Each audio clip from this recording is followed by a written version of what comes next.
Join us at Women of Courage and celebrate the achievements of women.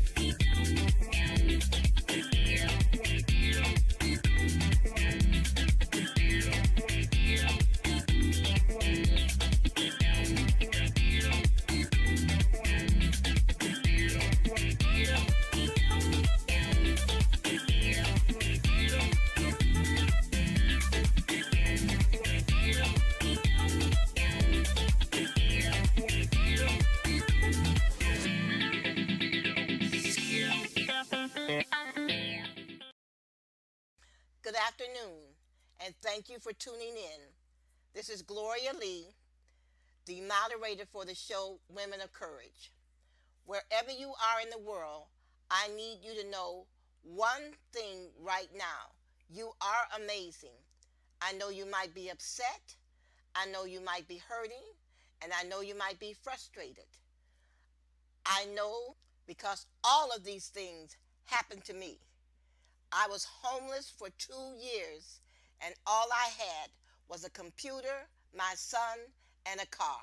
I want you to know you still have a purpose in life, and it is my job to help you believe that again. Do you want to believe?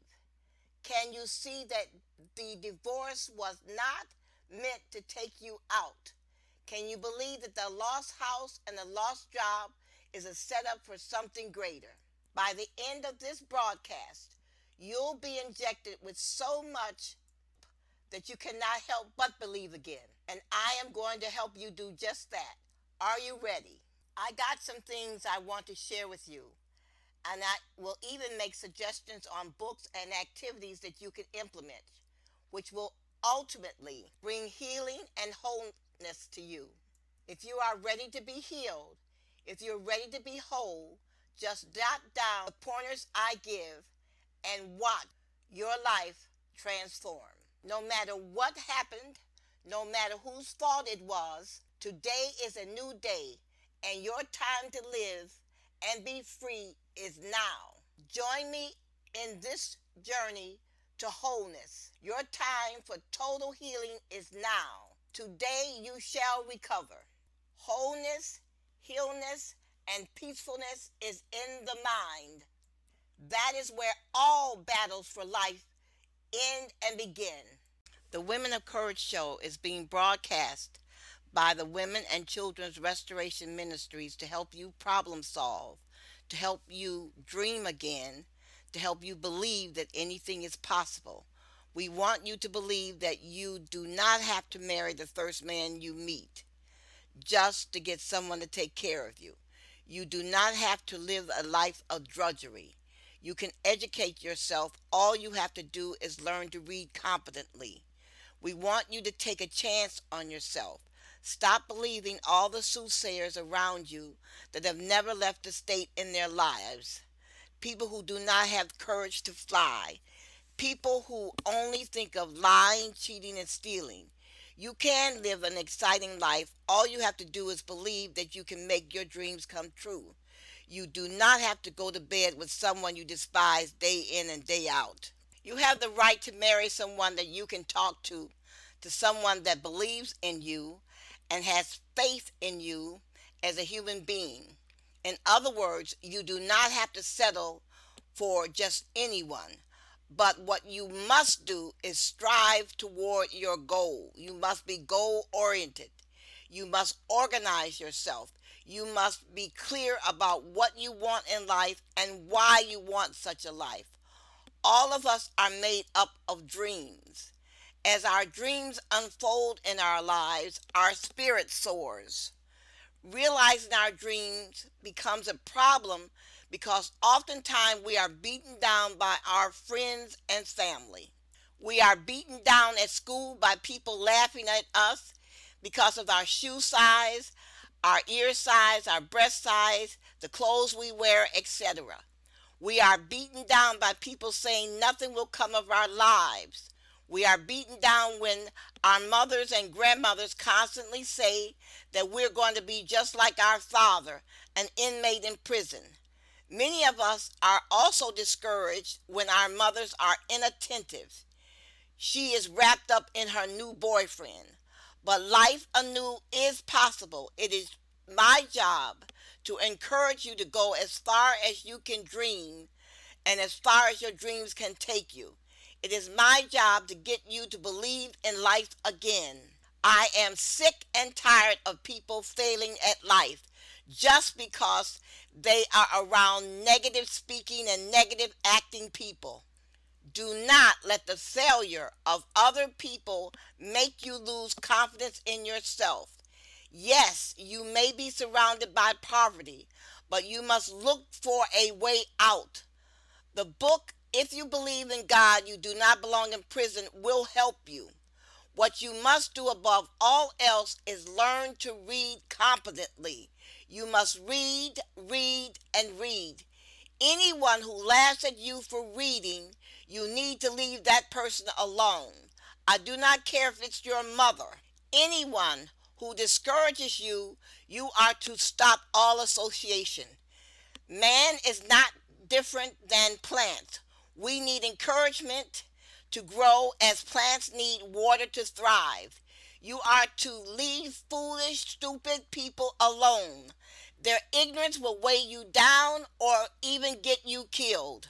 Sit down and think how you can avoid these people, especially if they're in your family.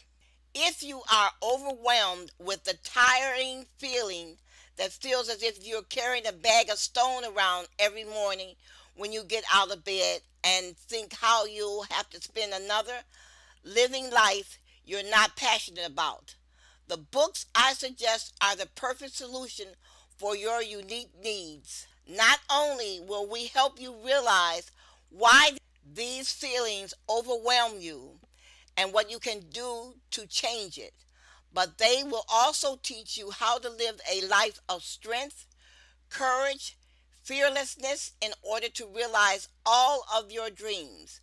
If you are lacking the attitude and psychology, proper resource or vision to make your dreams a reality, combined with dissatisfaction with the execution of your plans, but you remain firmly dedicated to making your ambition a reality and creating the life you deserve, you will certainly derive the most benefit from professional, incredible content within these books. Contents that will assist you in achieving the results that you are after. You are never to give up on yourself. Are you ready to leave your future to chance? Of course not. Take your life in your hand and learn all the necessary tools, mindset, strategies used by the men and women of courage, used in order to live the life of their dream. Change your life with our book starting today.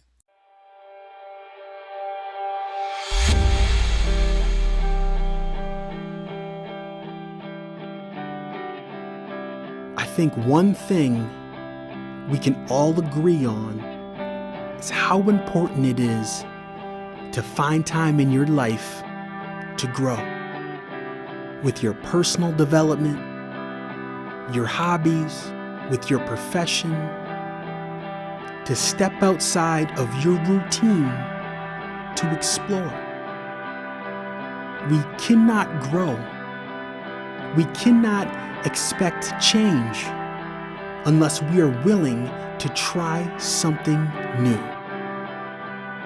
And that's what I want you to focus on right now. Are you willing to step outside of your comfort zone? Are you willing to try something new regardless of the outcome?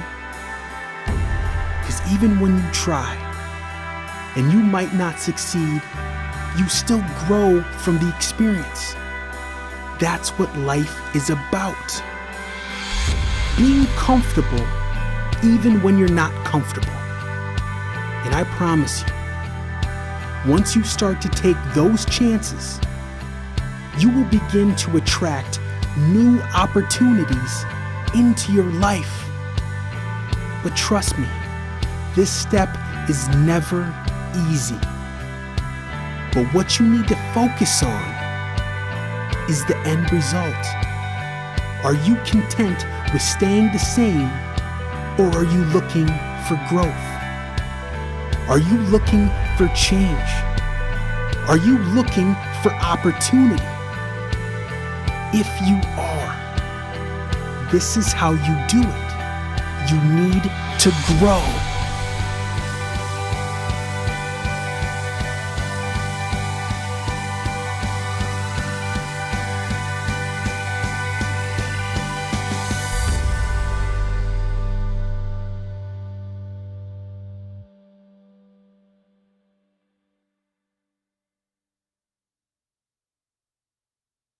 When Stacey Abrams delivered Georgia into the hands of the Democrats, she became the woman of the hour.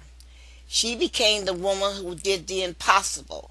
Her organization, Fair Fight, has made the country a much safer place today because of her efforts and the efforts of all the people who volunteered in Georgia to make certain that the 2020 presidential election was a free and fair election. Because of her efforts, the Democrats now have a majority in the Senate where bills can now be passed rather than sitting on the desk of Mitch McConnell. For the past 20 years, Mitch McConnell has stalled the progress of this country. He has supported every insidious policy that Trump proposed, all so he could get conservative judges on the bench. Judges who the American Bar Association says were not qualified for their post. We now have a chance to beat the virus because of Stacey Abrams. President Joe Biden has purchased enough vaccine to inoculate 200 million people. He has gotten us back into the World Health Organization. We are now part of the Peace Accord and the Paris Environmental Agreement so that we can now start fighting global warming. The pipeline has been stopped that threatens the water supply of 3 states. The wall at our southern border has been stopped. Gays and transgender people can now be part of the military again. All of this was made possible because Stacey Abrams' efforts to see that we had a fair and free election in this country. And guess who did not want a free and fair election? Donald Trump. He did everything he could to see that we did not have a free and fair election in this country. Donald Trump has now been impeached twice. The second time for sending a mob to the Capitol to stop the Electoral College vote. We all need to thank Stacey Abrams and her volunteers for their tremendous effort. I'm going to speak of Stacey Abrams again in another show because I hope she will be an inspiration to us all, causing all of us to believe in doing the impossible. Here is an excerpt from an interview that she recently gave. When I was in high school at the age of 17, I graduated from high school in Decatur, Georgia, as valedictorian of my high school. Very proud of myself. I was from a low-income community. I'd grown up in Mississippi. We'd moved from Mississippi to Georgia so my parents could pursue their degrees as United Methodist ministers. We were poor, but they didn't think we were poor enough, so they were going for permanent poverty. And so while they studied at Emory, I studied at Avondale, and I became valedictorian. Well, one of the joys of being valedictorian in the state of Georgia is that you get invited to meet the governor of Georgia. I was mildly interested in meeting him. That was kind of cool. I was more intrigued by the fact that he lived in a mansion because I watched a lot of General Hospital and Dynasty as a child. And so I got up that morning ready to go to visit the governor. My mom and my dad, who were also invited, got up and we went outside, but we didn't get in our car. And in the South, a car is a necessary thing. We don't have a lot of public transit. There aren't a lot of options. But if you're lucky enough to live in a community where you don't have a car, the only option is public transit. And that's what we had to take. And so we got on the bus, and we took the bus from Decatur all the way to Buckhead, where the governor's mansion sat on this really beautiful acreage of land with long black gates that ran the length of the property. We get to the governor's mansion. We pull the little lever that lets them know this is our stop. We get off the bus.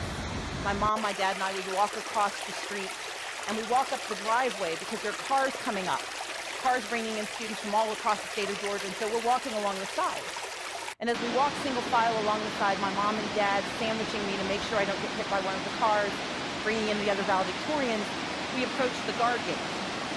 When we get to the guard gate, the guard comes out, and he looks at me, and he looks at my parents, and he says, "You don't belong here. This is a private event." My dad says, "No, this is my daughter Stacy. She's one of the valedictorians." But the guard doesn't look at the checklist that's in his hand. He doesn't ask my mom for the invitation that's at the bottom of her very voluminous purse. Instead, he looks over our shoulder at the bus, because in his mind, the bus is telling him a story about who should be there. And the fact that we were too poor to have our own car, that was a story he told himself. And he may have seen something in my skin color, he may have seen something in my attire, I don't know what went through his mind. But his conclusion was to look at me again and with a look of disdain say, "I told you, this is a private event. You don't belong here." Now, my parents were studying to become United Methodist ministers, but they were not pastors yet. And so they proceeded to engage this gentleman in a very robust discussion of his decision-making skills. My father may have mentioned that he was going to spend eternity in a very fiery place if he didn't find my name on that checklist. And indeed, the man checked the checklist eventually. He found my name and he let us aside. But I don't remember meeting the governor of Georgia. I don't recall meeting my fellow valedictorians from 180 school districts.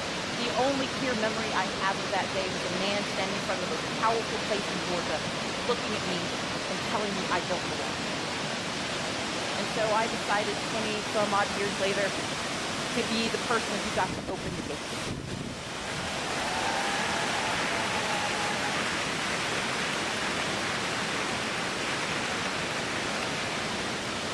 Unfortunately, you may have read the rest of the story, it didn't work out that way. And now I'm tasked with figuring out how do I move forward.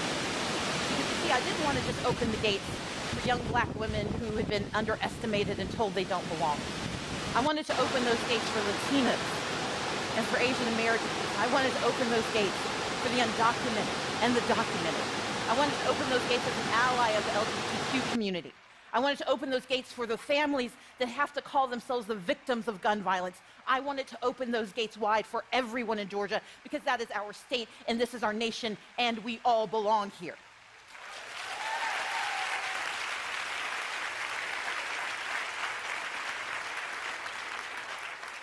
But what I recognize is that the first try wasn't enough.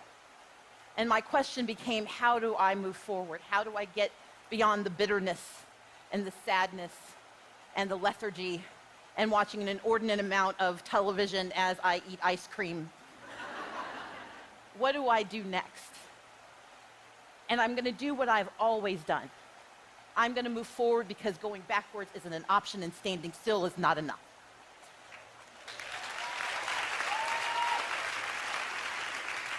You see, I began my race for governor by analyzing who I was and what I wanted to be. And there are three questions I ask myself about everything I do, whether it's running for office or starting a business, when I decided to start the New Georgia Project to register people to vote, or when I started the latest action, Fair Fight Georgia.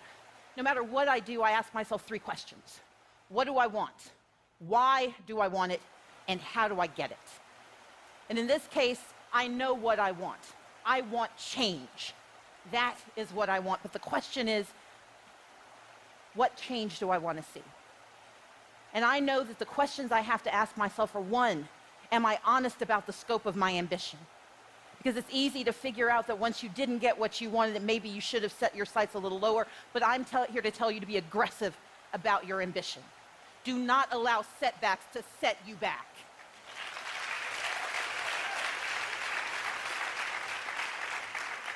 Number two, let yourself understand your mistakes, but also understand their mistakes. Because as women in particular, we're taught that if something doesn't work out, it's probably our fault. And usually there is something we could do better, but we've been told not to investigate too much what the other side could have done. And this isn't partisan, it's people. We're too often told that our mistakes are ours alone, but victory is a shared benefit. And so what I tell you to do is understand your mistakes, but understand the mistakes of others. And be clear-headed about it. And be honest with yourself and honest with those who support you. But once you know what you want, understand why you want it. And even though it feels good, revenge is not a good reason. Instead, make sure you want it because there's something, not that you should do, but something you must do. It has to be something that doesn't allow you to sleep at night unless you're dreaming about it. Something that wakes you up in the morning and gets you excited about it. Or something that makes you so angry you know you have to do something about it. But know why you're doing it. And know why it must be done. You've listened to women from across the world talk about why things have to happen. But figure out what the why is for you, because jumping from the what to the do is meaningless if you don't know why. Because when it gets hard, when it gets tough, when your friends walk away from you, when your supporters forget you, when you don't win your first race, if you don't know why, you can't try again. So first, know what you want. Second, know why you want it. But third, know how you're going to get it done. I faced a few obstacles in this race. Just a few. But in the pursuit, I became the first Black woman to ever become the nominee for governor in the history of the United States of America for a major party.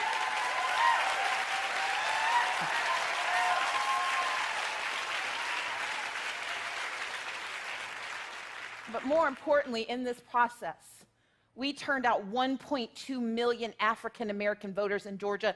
That is more voters than voted on the Democratic side of the ticket in 2014.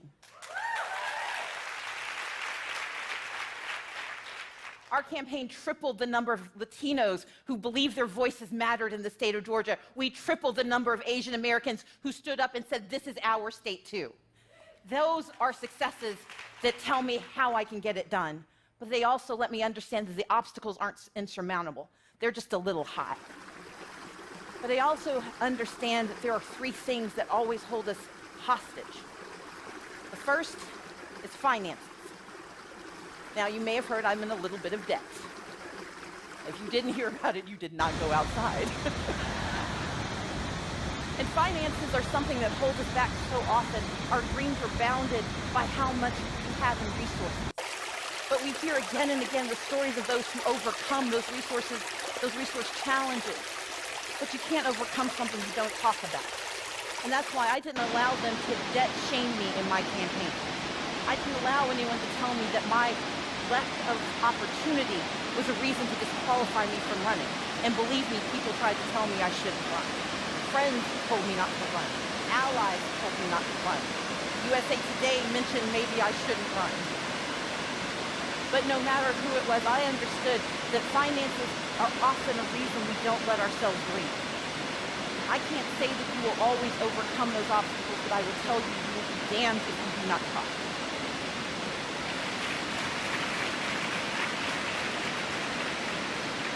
The second is fear, and fear is real. It is paralyzing, it is terrifying, but it can also be energizing.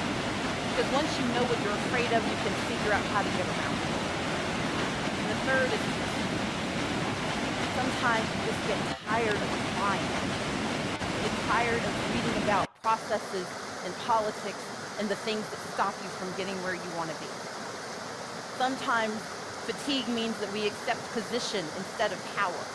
We let someone give us a title as a consolation prize, rather than realizing we know what we want and we're going to get it even if we're tired. That's why God created naps. But we also learn in those moments that fatigue is an opportunity to evaluate how much you want. Because if you are beaten down, if you've worked as hard as you can, if you have done everything you said you should and it still doesn't work out, fatigue is the of your energy. That's why you go back to the why. Because I know we have to have women who speak to the women.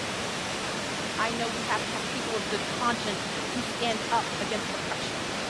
I know we have to have people who understand that social justice belongs to us all. And that wakes me up every morning, and that makes me fight even harder. Because I am moving forward knowing what is in my past. I know the obstacles they have for me. I know what they're going to do, and I'm fairly certain they're energizing and creating new obstacles now. But they've got 4 years to figure it out. Maybe,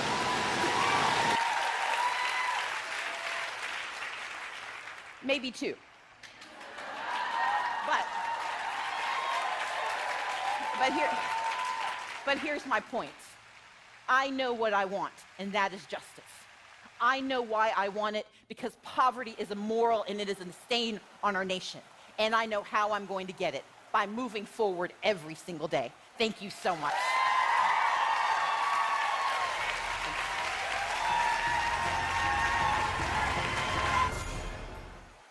I am going to pause for a second to take a short break while you listen to information regarding willpower and encouragement. It is all a matter of learning new behaviors. And please remember, it is easier to build strong minds than to repair injured people. What I said is a modification of a quote by Frederick Douglass. He said, "It is easier to build strong children than to repair broken men." Now for my break.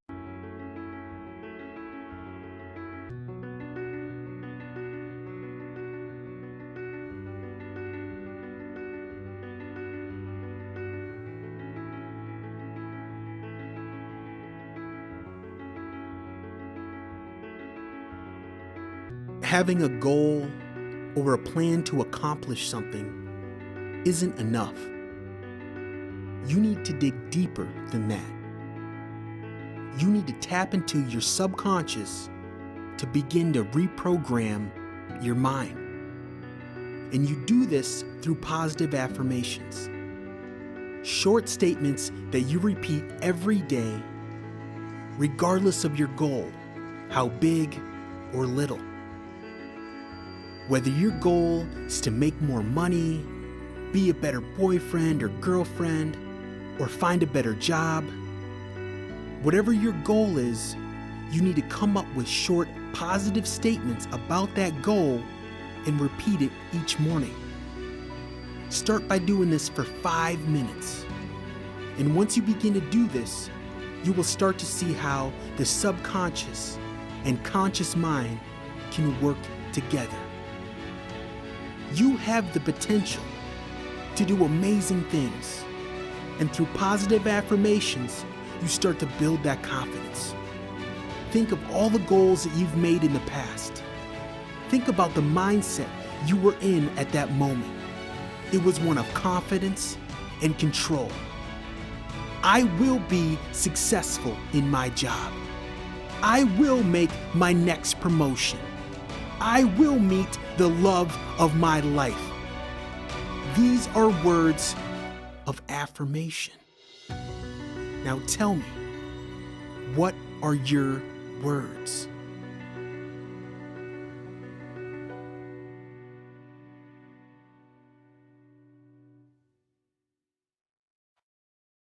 Modern day life is filled with many sources of anxiety and emotional pressures.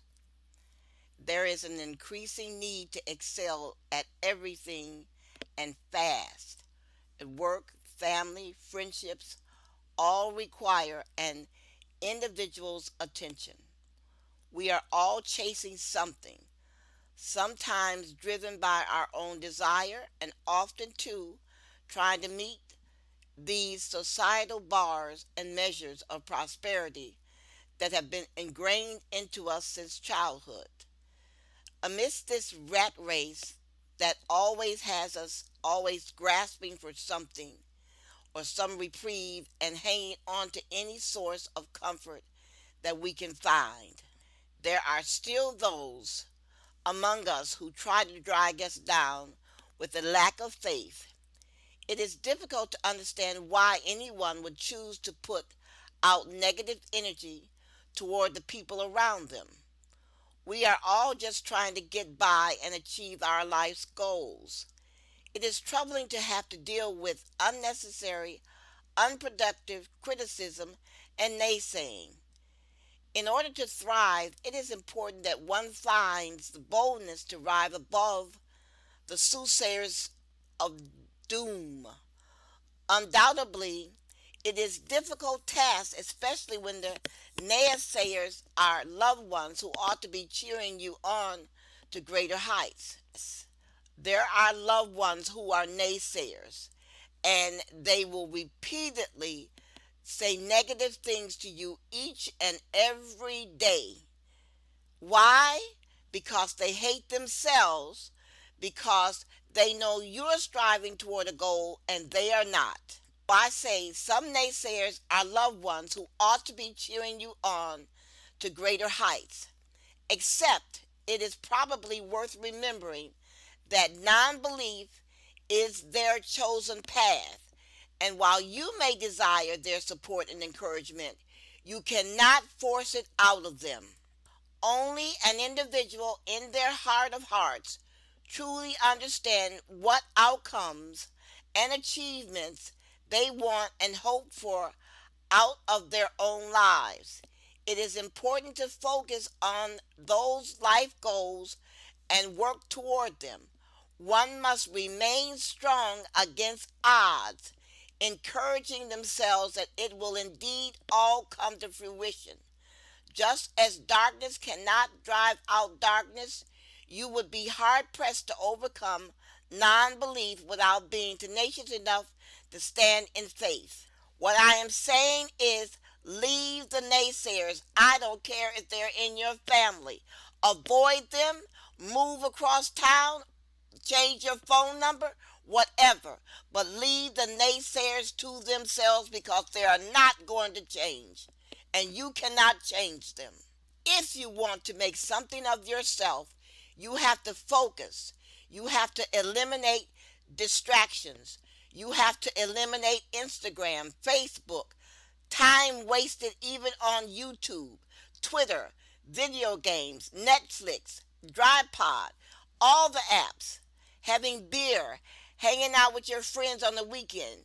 You have got to be willing to sacrifice all of that energy that you use for the above things. You have to focus that energy on new goals. Now, people are going to come around you. Let's go on Facebook. Let's go out for a beer. Let's play a video game. Say no and leave the area. You must focus on your new goals.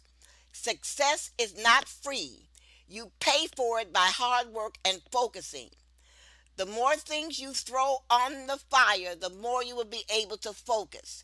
You need to research how to develop focus, how to develop laser-like focus, how to pick a niche and become a specialist, how to become a completely different person, how to become a new and completely different person, how to become a new you, and how to obtain your goals at ease.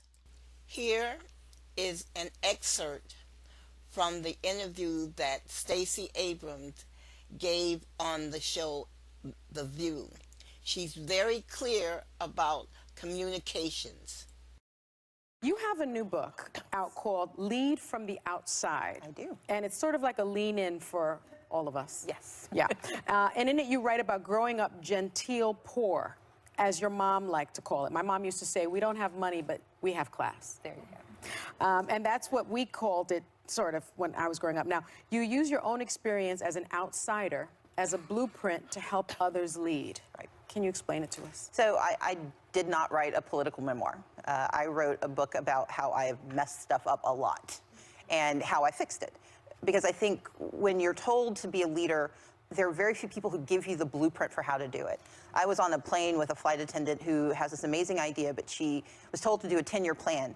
And she wrote down all the things she wanted to accomplish, but she was stuck. And I said, well, part of it is we don't get to just plan. We have to plan to plan. Mm-hmm. You have to have subsets and corollaries and resources. We have to understand how money matters. We have to understand how you hack and get into places where we're not often allowed. There are things men get to do that women don't get to do. Mm-hmm. There are things that happen for certain communities that the rest of us just dream about. And this is a book that really actually walks you through how to become successful. Here are some exercises. Here are some questions, beginning with daring to dream. Mm-hmm. You know, I have ambitions. And in a normative space, I'd be told, well, Stacy, you're not ready, or you don't look the right way, you're not the right person. But what I want to talk about is... You were told that, right? Many times, Yeah. and by friends.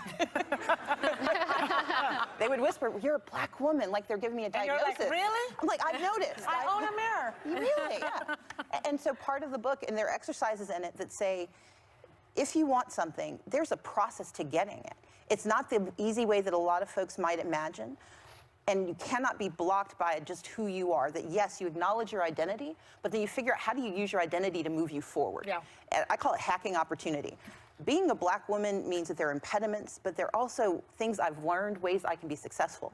The last thing I'll say is when I ran for minority leader, when I became the Democratic leader in the House, one of my arguments for being the first woman and the first person of color to lead was that I've been a minority for a very long time. I am really good at it.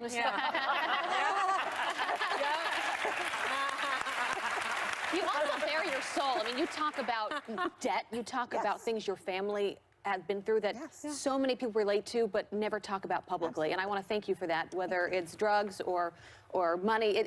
It's important, whether it's politics or life. You also, I open to make fear your new friend. Yes. A lot of people are afraid to take a risk. Yeah. You know, and so how do you make it your friend? Tell us. Number one, you have to acknowledge it's real. And it's probably true. Like what you're afraid of probably will hurt you. The question is what you want strong enough to push you through that fear. And if you know what your fear is, then you find a way to mollify it. So, you know, this is shocking, I'm an introvert. I do not like public stuff. But you fake it well. Thank you. I made fear my friend. Because I realized that what I want, I think poverty is immoral. And I realized that in politics, people will not elect you if they don't ever hear from you. They won't elect you. You can't secretly run for president or governor or school board. And so I learned early on to get over my fear of not being to be my whole self. Right. But by doing so, I've been able to navigate spaces I never thought I could. I got to give the State of the Union response. And you were brilliant at it. Thank you very much. Because you made fear your friend. I did totally indeed. I can't wait to hear you understand give your speech at the Okay, we Democratic gotta National go. Convention. Our thanks to reader Abrams. Her newly reissued book, Lead from the Outside Now to Build Your Future and Make Real Change, is available, and you're all going home with a copy. We'll be right back.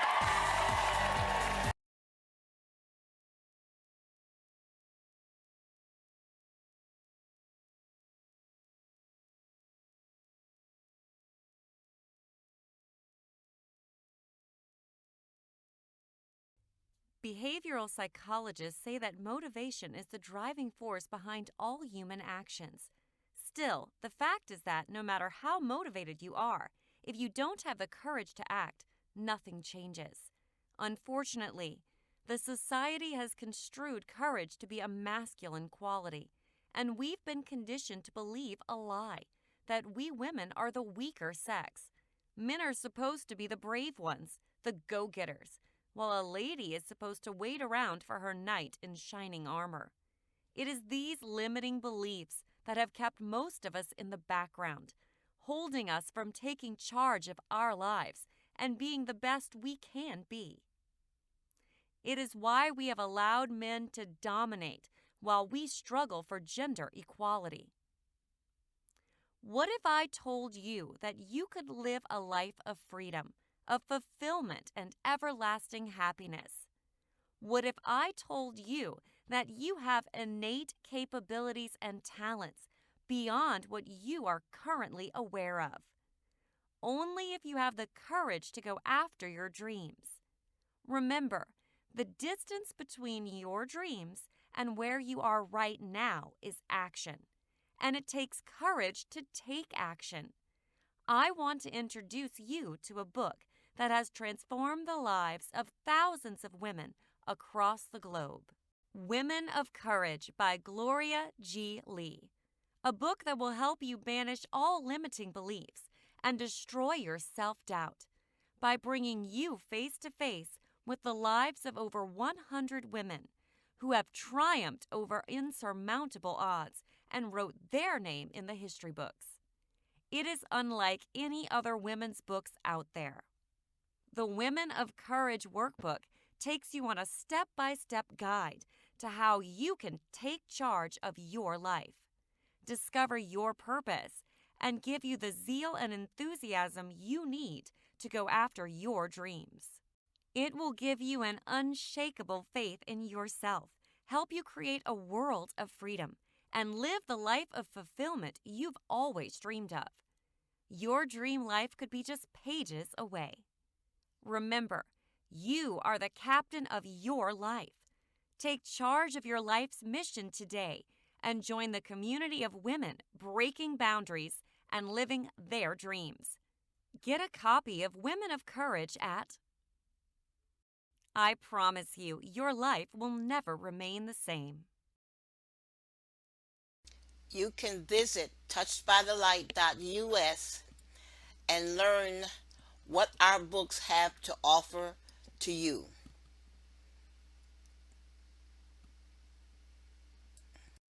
Today we will be discussing the book, What You Must Do to Win. This is an excellent read, and after you finish reading it, you will enjoy it, but you must put some of the ideas that the author talks about into practice. Reading is not enough. You must put these ideas into practice. Now, here is an excerpt from the book, What You Must Do to Win. It starts off stating, the purpose of this book is to make you a better thinker, to cause you to pose questions about yourself and others around you. Posing questions and doubting can save your life.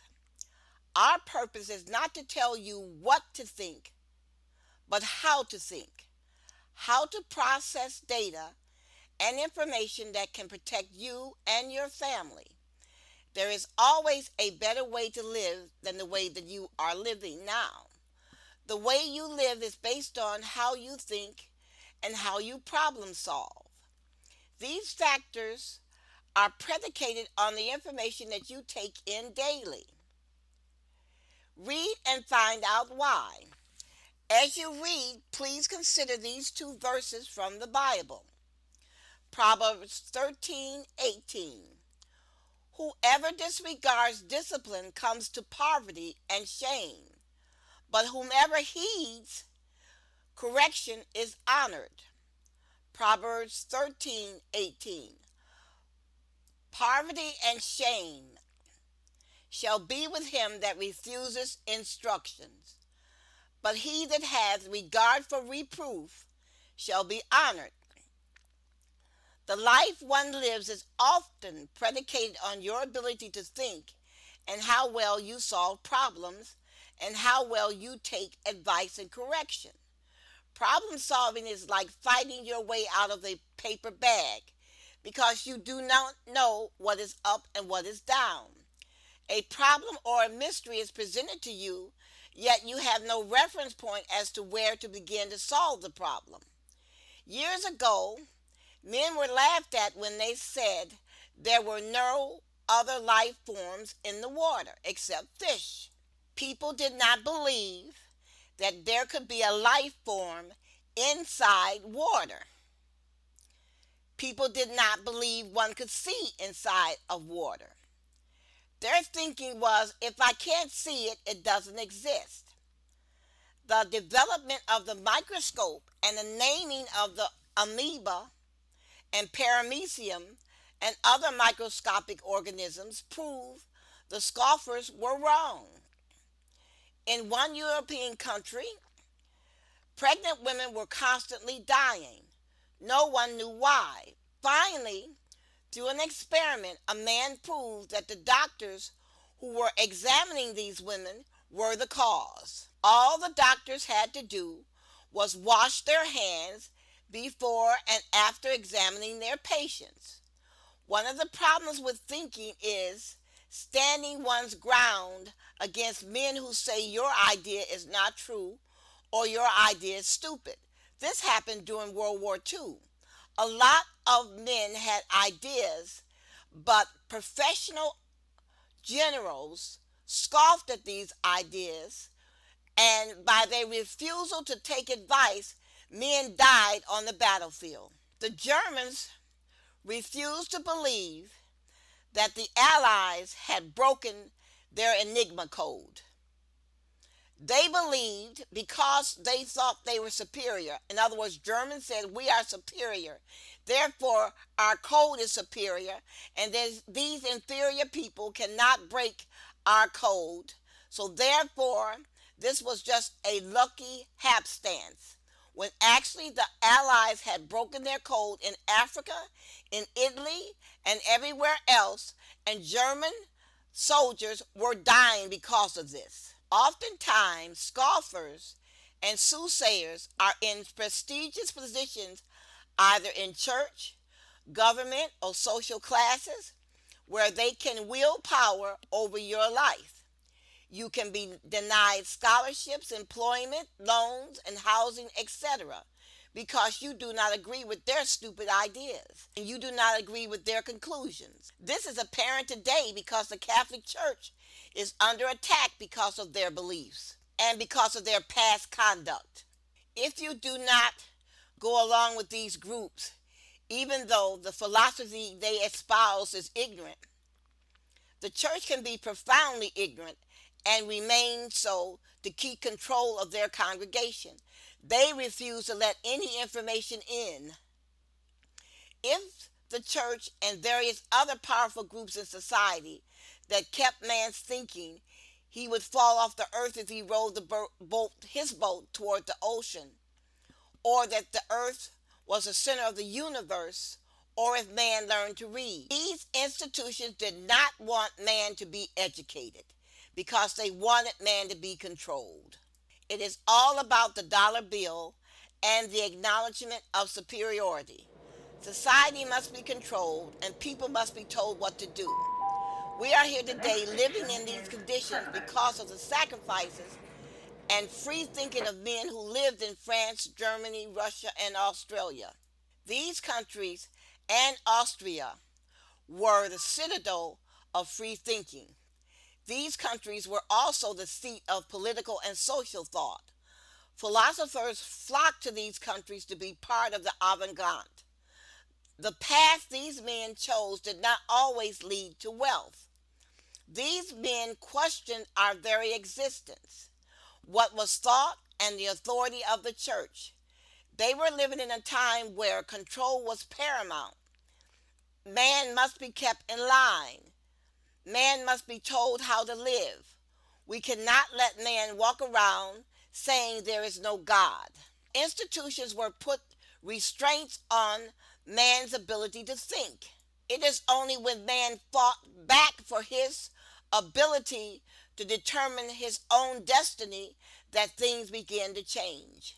When you have time, make a point to read these men: Rene Descartes, Ivan Pavlov, Paul Eugene Bloten, Jean-Paul Sartre, and Sigmund Freud. Exposing your mind to how these men approach problem solving can help you. Here are some of the quotes regarding thinking I want you to consider. Take your time reading these quotes. Consider how these thoughts are expressed. One of the men is directly responsible for helping to create the middle class, whether he meant to or not. You know how he did it? He began to pay men $5 for working in his auto plant. This wage led men to begin to be able to purchase a house, an ice box, a wash machine for their wives. By 1957, every man in this country was demanding the right to drive, all because Henry Ford decided to pay his men $5. Here is a quote by Albert Einstein. The world as we have created it is a process of our thinking. It cannot be changed without our changing our thinking. I'm going to say it again. Albert Einstein said, the world as we have created it is a process of our thinking. It cannot be changed without our changing our thinking. Voltaire said, think for yourself and let others enjoy the privilege of doing so too. In other words, mind your own business. Percent said, the trouble with having an open mind, of course, is that people will insist on coming around and trying to put things in it. Henry Ford said, whether you think you can or you think you can't, you're right. Abrams said, think before you speak, read before you think. Voltaire said, judge a man by his questions rather than by his answers. Santosh Kalwar said, we are addicted to our thoughts. We cannot change anything if we cannot change our thinking. I cannot pronounce this man's name, I will spell it. Plutarch. This man said, the mind is not a vessel to be filled, but a fire to be kindled. Now I want you to listen real closely to this quote. This is from Nietzsche. He said, doubt as a sin. Christianity has done its utmost to close the circle and declare even doubt to be a sin. One is supposed to be cast into belief without reason by a miracle, and from then on to swim in it as in the brightest and least ambiguous elements. Even a glance toward land, even the thought that one perhaps exists for something else as well as swimming, even the slightest impulse of our amphibious nature is sin. And notice that all this means that the foundation of our beliefs and reflections on its origin is likewise excluded as sinful. What is wanted are blindness and intoxication and an internal song over the waves in which reason has been drowned. Roy Bennett says, don't just learn, experience. Don't just read, absorb. Don't just change, transform. Don't just relate, advocate. Don't just promise, prove. Don't just criticize, encourage. Don't just think, ponder. Don't just get, give. Don't just take, give. Don't just see, feel. Don't just dream, do. Don't just hear, listen. Don't just talk, act. Don't just tell, show. Don't just exist, live. Hello. Are you downcast, emotionally and psychologically broken? Still finding it difficult realizing your deepest life aspiration and fulfilling your dream of ever becoming that courageous woman you have wanted? You don't have to worry anymore, as I provide you with a lasting solution to turn this around. I am delighted to introduce to you a 3 amazing and life-changing book series titled Women of Courage, Part 1, Part 2, and How to Become a Woman of Courage. These preach the personification of burning passion, courage, commitment, and inspiration we've simply felt compelled to express. These books are so inspiring. It motivates and encourages women to be more than the ordinary, influencing and controlling life situations you thought you couldn't do. It educates you to break the social norms and become the unexpected and respected woman leader. It teaches you to support your own mind, your dreams, and helping you unleash your potential. Now is the time to start thinking outside the box and overcoming emotional and psychological challenges. You too can change your world today. Why don't you challenge your fear and become a woman full of the freedom that you've always dreamed of? Compared to the millions of ideas and thoughts it shares for your happiness and courage, the books are super amazingly affordable. You also have the privilege of reading an excerpt from the book before placing an order. Simply go to the website touchedbythelight.us and click on the book cover to learn more about these adventurous books. Do not compromise your dreamed freedom, strength, and boldness. I would highly recommend that you give this a shot. Best, Women of Courage. Dear male listeners, our show may be called Women of Courage, but our name should not stop you from listening to our show. You have as much to learn and to consider as women. Why? Because many of you are fathers, sons, and brothers. And you need to understand those forces and situations that affect the female members of your family. So we do implore you to listen to our show with an ear for understanding. Thank you. Touched by the Light Publishing is a leader in the world of books.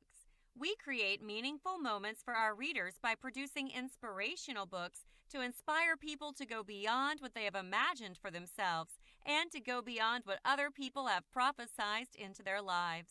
We believe men and women should dream. It is dreams that carry all of us into the future. When you stop dreaming, you have given up on life and the possibilities of what change can bring. You should visit touchedbythelight.us and learn what our books have to offer. Please watch our video on YouTube at Touched by the Light Publishing for the many ways we can help the community. We can be reached at murderedvoices@gmail.com. Join us at the Women of Courage show every Friday from 3 to 4 p.m. and every Sunday from 8 to 9 a.m. for information that will change your life. You can also visit us at our website, touchedbythelight.us, for more information. Thank you. If you do not like your life, then change it. Listen to us when we broadcast, and we can help you find a new way. Join us at the Women of Courage show every Friday from 3 to 4 p.m. and every Sunday from 8 to 9 a.m. for information that will change your life. You can also visit us at our website, touchedbythelight.us, for more information. Thank you. If you do not like your life, then change it. Listen to us when we broadcast, and we can help you find a new way.